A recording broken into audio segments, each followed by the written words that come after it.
What's going on, ladies and gents? Latest episode of the Jay Evans TV vlog. I gotta get these intros on point. I ain't gonna. I gotta get these intros on point. I don't even know what to do, but y'all know what's going on. Jay Evans TV. Subscribe to the YouTube channel. Hit the bell notification at the top so you don't miss any of the lovely drops. Follow me on TikTok, Instagram, and Twitter at @JEvans__. Before we get to the other the topics of today, the podcast is coming back. Being Black is Ghetto. Yes, Being Black is Ghetto is coming back. We are shooting this week, and new episodes starting top of 2026, which is January 1st. We will be dropping the first week of January. I could drop this month. I really could, but I want to get back to a consistent schedule. Now, if you've been following this podcast for a while, you know that we were really consistent the first year, right? Starting in April, and we dropped every single day. Every Monday was a brand new episode, and we dropped clips every single day, about 5 to 6 clips a day. You know, I tell people all the time when they ask me how to do a podcast or how to grow a podcast, that's all I did. That was my formula. I just spam the fuck out of the internet. Now, if the content isn't obviously engaging, then I don't know what to tell you. Then that you got to figure that part out. But me, I just spammed the timeline every single day. People was like, oh my God, I see you guys every single day. And I mean, whether you like us or don't like us, that's the thing. You want to be in people's faces. You want to be recognizable. Yo, I seen him on my timeline. You know how much times I get stopped to this day? I still get stopped. People like, yo, I seen your shit on TikTok. I seen your shit on Instagram. I seen your shit on my For You page. I seen you on Facebook. You just got to spam all socials every single day. So with that being said, we got some new guests coming on. We got some reoccurring guests coming on. We got some interviews, some one-on-one interviews. I got mad content coming up, bro. My whole room has looked like a production studio for the past week and a half. All these lights, my shit look aight, right? I ain't gonna lie, my shit look aight. I ain't gonna hold you, but as you can see, live from the bedroom. I was too lazy to bring all these lights downstairs. I wanted to test out my equipment. So live from the bedroom. Y'all see the laptop. Y'all see what's going on. Anyway, let's talk about the matter at hand, is why I wanted to shoot this vlog today. Is it wrong to view relationships as transactional, whether it's platonic or romantic? In my opinion, I think everybody should view relationships as transactional. Hear me out before you kill me. Everybody should view relationships as transactional because you cannot sustain being with somebody that has nothing to offer you. Listen to me, because I'm going to say it again. You cannot sustain being with somebody that has nothing to offer you. Now, granted, being cool with one another, loving one another, having respect for one another is great, fine, and dandy. But if you are with somebody that cannot pour into you, what are you really there for? If you have somebody in your life, whether that's platonic or romantic, that you cannot lean on for anything, what are they there for? What do they offer? They can't offer you advice. They can't offer you finances. They can't offer you favors. What are they there for? All of these things are deemed in the category of transactional. And I know people don't like to hear the word transaction because they think it's like gold diggerish. Like, oh, I got to use you and you're using me. And that's not a real friendship if we got to use each other. It's the real world. Everybody has to use each other for something, right? Everybody has to use each other for something.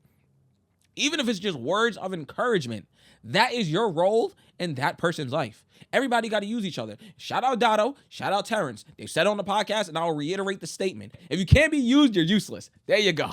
If you can't be used, you're useless, all right? So with that being said, yes, I look at all relationships as they should be transactional because if you have nothing to offer me, you have nothing to talk about. And I'm too old to be making new friends. Gangster. I say it all the time. I have my core set of friends. I have my core family members. That's it.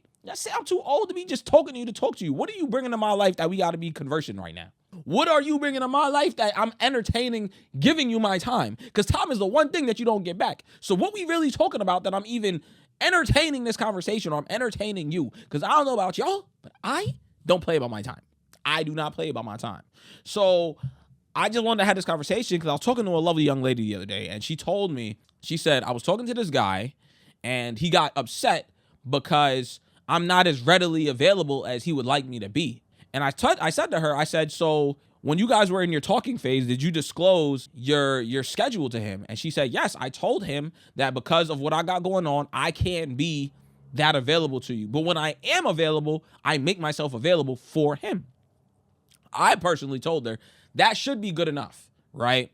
If you talking to a girl and she says, my only free time is Saturday, Sunday, but every Saturday and Sunday, she allocates that time to you, that's a good Jean to me. That's a good Jean to me, because it'd be different if somebody has free time and they're still choosing not to allocate it towards you. If you want to see somebody and they get free time and they don't want to see you, then they don't like you for real. Let's start being honest about that. Somebody that has the free time that don't want to spend it with you don't like you for real. And get it, I know there's real life. They probably have other family members, but you're not telling me a whole month goes by and all the free days that you had, you allocated to other people. I'm clearly not a priority. Just look at it what it is. Call a spade a spade. If it walk like a duck, quack like a duck, guess what the fuck it is, nigga? It's a fucking duck, nigga. It's a fucking duck, all right? If somebody has all this free time in a month, every Saturday, Sunday, they free, and they give it to other people and not you, you are not a priority. But in her case, she gave it to that individual, and that was still not enough. And I feel like, once again, when we talk about alignment, right? Because nobody's going to be perfect. But you have to find someone that somewhat aligns with you, right? So within this conversation, if you are talking to a man, right, that he wants to see you, I don't know, 5 to 6 days out the 7-day week. He wants to live in your skin. He's one of those clingy type of guys.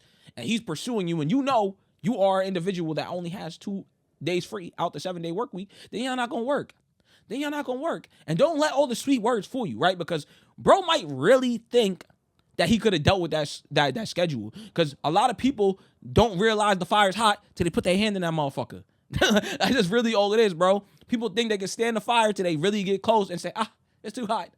It burns. All right? That's why I say you got to give a little bit of grace. Because everyone go talk their way into some pussy. Or everyone will talk their way into some new situation, right?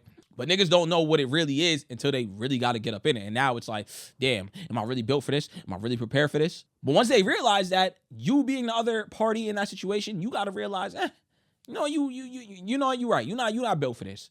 We are not aligned, and therefore we do not need to speak no more. It was great talking to you. No hard feelings, but we simply just don't connect on that note. Like we are not aligned like that. That's fine. Just go about your day. I just feel like it goes back down to the same message I keep pushing all these vlogs. Everyone keep trying to change people. And the more you keep trying to change people, the more you're going to keep running into these issues because you can't change nobody. Find someone that aligns with you to the best of your ability. Because nobody's going to be perfect. That's for sure. You're going to have to put up with something with everyone. But find somebody that aligns with you to the best of your ability. If you somebody that likes having space, you can't be with somebody clingy. If you a penny pincher, don't try to date a big spender. It's really that simple. Y'all make a simple thing complicated. But anyway, back to the matter at hand of this vlog. Transactional relationships. I just feel like more relationships would be successful if y'all looked at it in such way. You know why? Because even building a marriage together, right? Having it be transactional is like, you guys are literally building together in a sense. Like, what I give to you, you do this, and therefore, this is a system that works. I always say people kind of should look at relationships as if it were business. Run it like a business. Because that is, I feel like, will make most relationships flourish, right?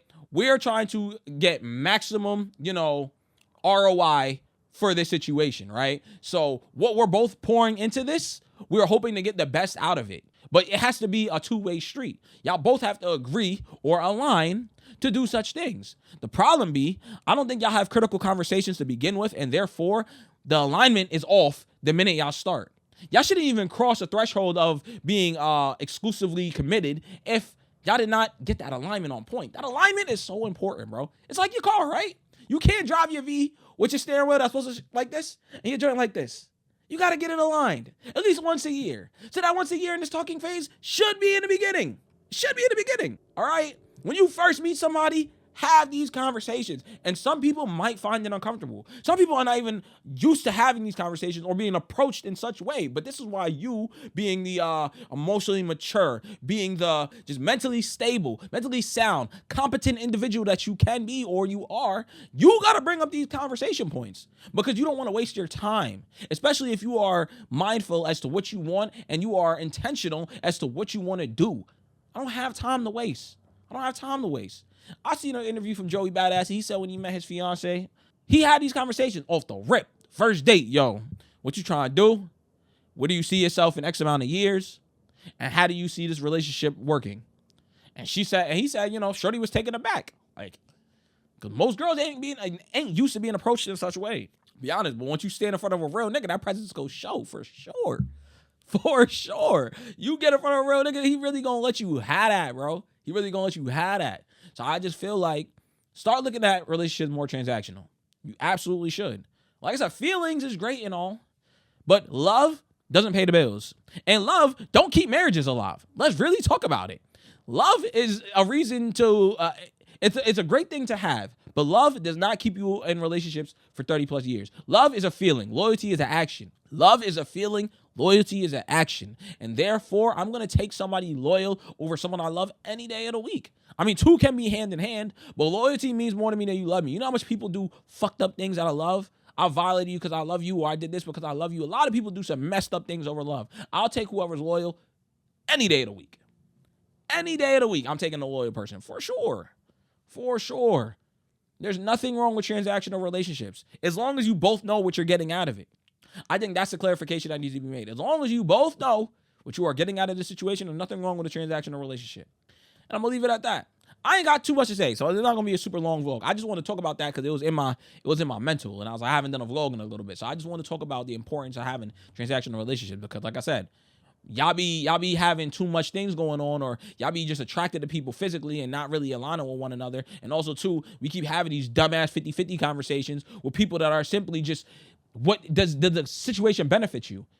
Same way when you start a business, like I said, the venue that you get, maybe the business that you're doing is, if I sell this, am I gonna make this in return? Like, look at your romantic situations or your platonic situations like that. What am I investing in that I'm getting back in return? What is worth me allocating my time and resources for to get back? If you can't answer that question for yourself, then that person shouldn't be in your life. Gangster. But it's your boy Jay Evans. We signing out. Like I said, subscribe to the YouTube channel. Hit the bell notification at the top so you don't miss any of the lovely drops. Follow Being Black is Ghetto on TikTok and Instagram and YouTube. All right. We signing out. All right. Happy holidays. And we out of here.